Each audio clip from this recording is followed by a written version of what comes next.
Well, good afternoon, good morning, good day, whatever time of day it is for you. And I want to thank you for tuning in to another live broadcast of our podcast, the Chimney and Fireplace Success Network. And just like usual, myself and Cheryl are going to be on this today.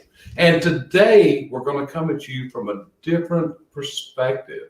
Usually when we do this show, what we're doing is Cheryl and I are sharing with you different ways to improve your business and make it better. But today we're going to come at you as consumers, and we're going to tell you the story of two contractors.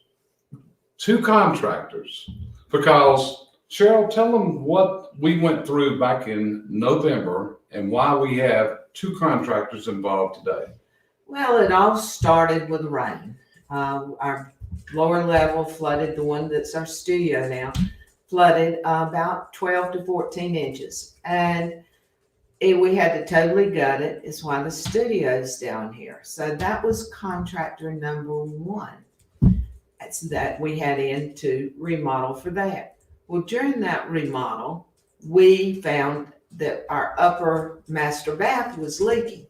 So we ended up, because of certain situations, we had to get a second contractor, which is becoming a household item at this point. He's been here a while. Right. So what we had here was, as consumers, that a lot of people do, is we had two different damages to our home.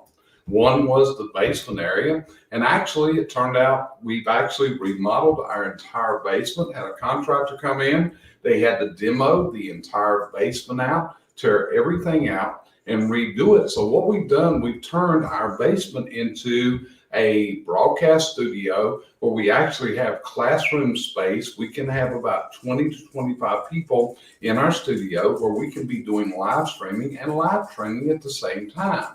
Now we also have a broadcast side, which we're sitting on now. This is where we do our streaming side. So this was one contractor. And then we noticed we got a leak. Cheryl said, I think I got a leak up here in the bathroom. So you called the insurance company and the adjuster came out. Tell them what happened with the adjuster then. That was the coolest thing. I've never had an adjuster out that when she got done, can give me 5 minutes. She went out, she wrote up a report, and she brought me a check. Right. On the spot. So what we had here is two insurance claims. And the first one, we live in a floodplain. So we have flood insurance. And the flood insurance, to be honest with you, I thought it was a pretty good process, wasn't it? Really was. The adjuster came out on a Saturday and looked at everything top to bottom. We had to do some inventory. Yeah, there was a lot of work on her part to keep up with all this inventory, which she's really good at. But what happened was we had the money and we started remodeling our basement, which at the time it came to me, we need to turn this into our recording studio. But then the other was we need to get someone that now has to remodel our master bath. And this is the tale of two contractors, one that won and one that is losing because we're still in process. In fact, he may just tune into this show today. You never know, because we're going live and they're upstairs working right now as we're doing this. We just told them we're getting ready to go do a live broadcast, and they know from working here, when we're broadcasting and we're teaching, they have to keep the noise down. So Cheryl, the first contractor, we're going to call him John. How did John do? John did a really good job. I mean, I've known John for a lot of years, and so we had a good rapport coming in, and he actually finished on the day of his schedule. I really didn't think he was going to make it, but he did. And so it was really nice. John, as we're calling him, is a very business type man. He actually is not one of the worker bees. So he kept it well under control and had people here when they were supposed to be. Yeah, there was a few days that nobody wasn't working, and that was just the way construction is. And there was one or two times that might be one sub right on top of another one, like the plumber and the guy doing the floor covering. Normal construction issues. But it flowed pretty smooth overall. And you know, the amazing thing was they kept this area neat. They kept it clean. They brought in a dumpster. Everything was put into the dumpster. And when they got it clean, they sent in a cleaning service that I tell you did a top-notch job. In fact, that girl that that did that cleaning, I would have hired her. She was on it continuously, wasn't she? She was good. It was really amazing. But that was John. Now, let's talk about Charlie. Charlie was contractor number 2. And Charlie was someone that Sheryl had located that specialized in bathrooms, didn't he? Well, and more smaller remodels. Right. So he gave us a really good price on doing this. Wouldn't you agree? Yeah. Sat down at the table and really got you going. Yeah. And the good thing about it is he talked good right in the beginning. He really did. The problem is, to me, one of his biggest mistakes, he didn't have a pen and paper. He didn't write anything down. And then we had to, once we got the contract, we got over that. But then the contract got afraid because he wasn't looking at his own contract.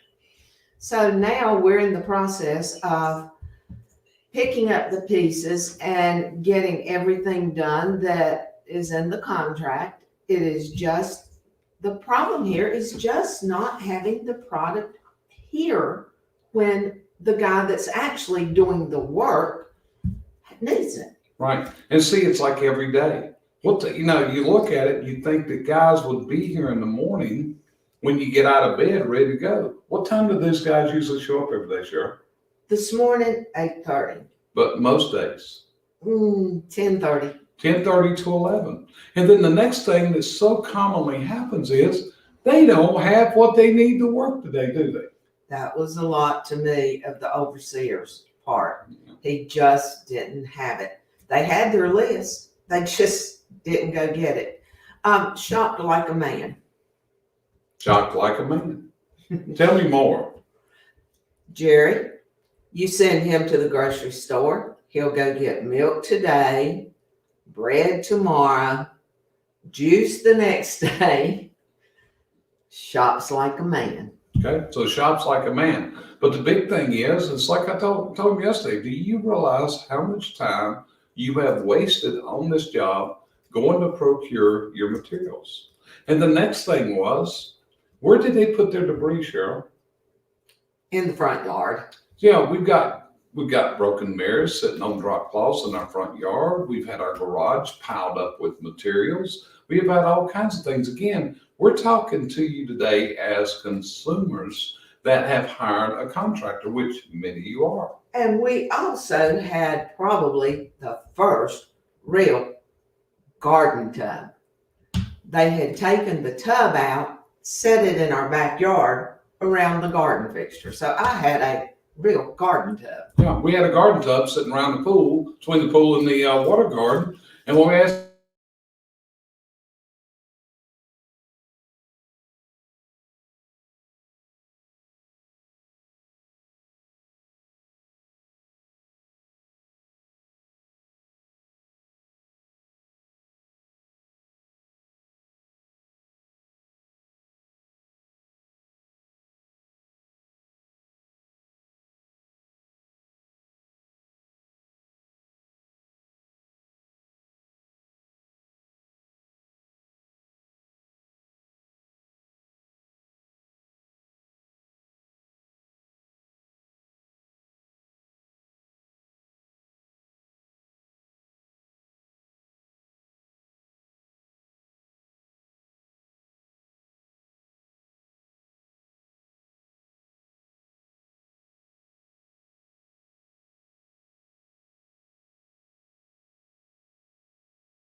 Okay, so we're back. I don't know if we lost anybody. Yeah, we were frozen for a while. We had a little internet.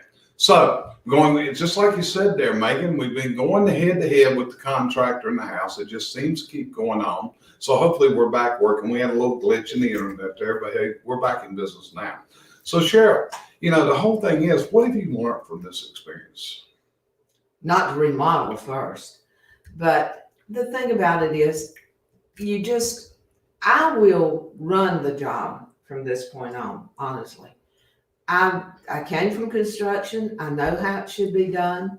I think I could have told the contractor to leave and let me work these guys, and we'd been done. I'm sorry. That's just the way I feel. Yeah, because the whole thing is, when we go here, what about the order of the work? Did you say something about they were starting to do the painting the other day before they even laid the tile in the bathroom? We really don't want to go there, but yeah, that was his suggestion. Let's just go ahead and get it done so it'll be done. There's an order to life. There's an order to everything that you do. And actually in construction, there's more of an order than in most things. You've got to do what will mess something up first. Right. It was like, wasn't it just a little while ago that we just found out he hadn't ordered the closet doors? Yes. And what do we know about the shower doors at this point? We don't. That's the problem. We don't. See where we're at here. We're in the middle of construction.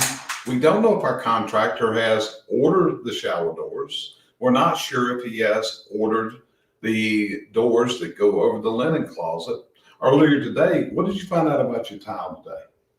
It hadn't been ordered, or it hadn't been picked up, and it wasn't available when he got there. So over the phone, we had to actually re-choose tile.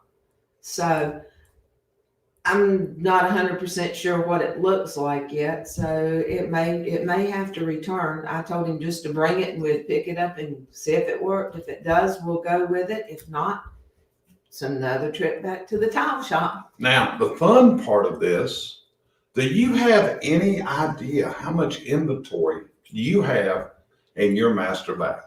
I mean, how much stuff is in all those drawers and those closets in your bathroom? Do you have any idea? Cheryl, did you have any idea how massive our inventory was?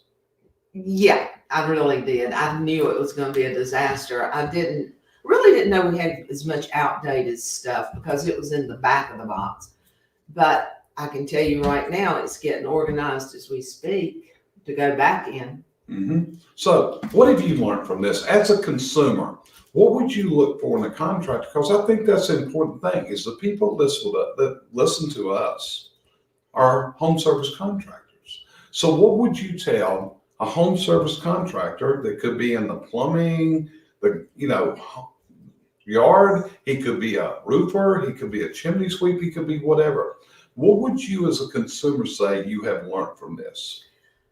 I would probably dig a little deeper into the person. I would want to at least see some good reviews. I don't know if I will take a personal recommendation at this point unless I see what they did in their home. Okay, so let me give you another aspect from the coaching side of this. One of the things that I've taught for years is that many customers will have a perceived risk of doing business with you.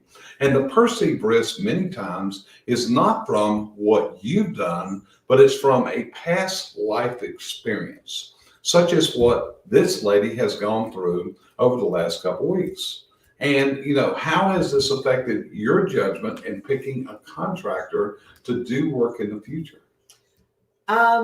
Again, like I said, I'll be a little more selective, or I will make sure the steps are followed myself, which is, knowing me and being a type D personality, I will make my own list and let them pick it up. Right. So one thing is, like I said, and I told the guy yesterday, and I think this kind of told the tale. And yesterday, I said, man, you got some problems here. You know that, don't you? And he said, yeah. And what did he do at that point? He started blaming everyone else. He blamed his secretary. How many people did he blame for this yesterday? Secretary, people that work for him, people that don't work for him anymore. The thing is, if you are the leader, is your problem. Right. And that's what I told him. And then he says, all I really want to do is sell. Well, dude, if you're going to own a company, there's a lot more than just selling. It's all about making the customer happy. It's all about meeting the customer expectations. It's all about delivering on your promises to your customer. And that's the problem here is you haven't delivered on your promises to us. So, hey, we're going to keep going with this right now. What's your bedroom look like right now, Cheryl? Chaos. And the other day, we had some good friends stop in that were traveling from Charlotte back to Ohio, and they called. And what was the thoughts in your mind when they said they wanted to drop by? To be honest, had they not driven a long way out of their way to surprise you, I honestly would have come up with an excuse. That's it. So let this be a lesson to you. Be like contractor number one. Contractor one, he arrived on time. He did the job. He followed his schedule that he sent us.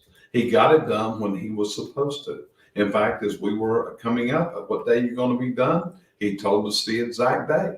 Now, naturally, when he got done, he was ready for a walkthrough, wasn't he? Oh, yeah. He was ready for the walkthrough because he knew that the walkthrough was right before he gets to present you the final bill, didn't he? Right. Now, there was two little things that were not done, but I knew it was not his fault. It was an order issue that the product it didn't come in.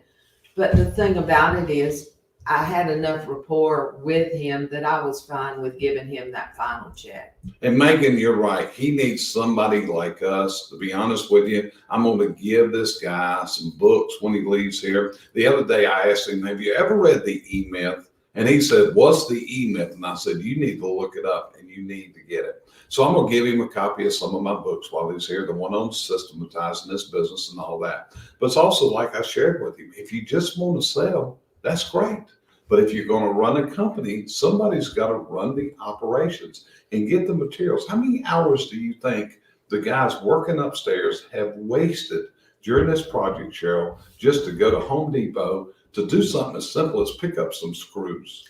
Enough that I'm extremely glad I'm not on time and material. Right. The other thing, what's another thing? They wanted to borrow my tools. They couldn't figure out how to get the garden tub that was going out of the house. They didn't want to know if we had hand trucks. And I said, yes, I'll get you some hand trucks. What did they want then? They wanted some rope to tie it down to the hand trucks. Then we told them the best way to go out, which was out our back door and to cross the deck and down the steps. And what did they do going down the steps, Cheryl? They clipped the wood and knocked the paint off, but we spotted that real quick. It's on the list. It's on the list. So anyway, that's our experience. What we're doing is we're not wanting to share our sorrows with you. The reason we're sharing this story, the really good friend of mine and one of my coaches and mentors did one of the best videos I ever saw him do. And his name was Larry Winget. So some months ago, Larry put out a video, and it was after he had some work done on his home. And he started the video this way. I just had some work done on my home. He did a great job. The price was good, but I'll never use him again. And then Larry went into details of why he would never hire this contractor to work in his home again. Never again. And he said it was like this. That guy did not value my time. He was supposed to be here at certain times of the day, and he would be at Home Depot picking up materials. And that's what I told him. He had no respect for my time. And see, this is what Larry said. My time is more valuable to me than my money is. And this is why I'll never use that contractor again. So this is just some sound words from Larry Winget, one of the guys I really admire, and he tells it like it is. So Larry, if you're listening to me today, I'm going through the same experience you did, and we got a guy that we'll never use again. Okay? So Cheryl, anything you want to add to this podcast before we back out of here? The main thing is for me, I'm more the motivational kind of person. So for me, the fact that I've stayed calm, and I will till the end, but it's just a thing. It's terrible, and it's not been a great experience, but it's just a thing. And I've even laughed about part of this. We've gone through it, and I'm sure it's just going to be another thing that we laugh at, and it's going to give Jerry a lot of material. So the thing is, my thing to everyone is, if it's just a thing, get up the next day and go again. That's it. So hopefully if you're a home service contractor, and Megan, I appreciate your comments today immensely there. Megan just said, if you give a worker a demo, let's say, if you give a worker a demo, he's going to need a hand truck. And if you give a worker a hand truck, he's going to need an accident. Boy, Megan, you're a pretty harsh young lady there. It sounds like you might just be more demanding than the Eisenhower crew is here. There you go. And that's what we're doing. We're hanging in, and hopefully it will be over before we know it. So anyway, we want to thank you for joining us today here on the Chimney and Fireplace Success Network. This is our live broadcast that we do, and now we hung up onto our website in the podcast version. I apologize for that little internet blip a little sooner, so I'm glad you stayed with it. And there you go. And Barb Peters said she's giving me a smiling hand up. So appreciate you joining us. If we can help you, we are CVC Success Group. My name is Jerry Eisenhower. This is Sheryl Eisenhower, and we're just part of the team here that wants to help you turn your business dreams into your business realities. Talk to you later. Appreciate you joining us.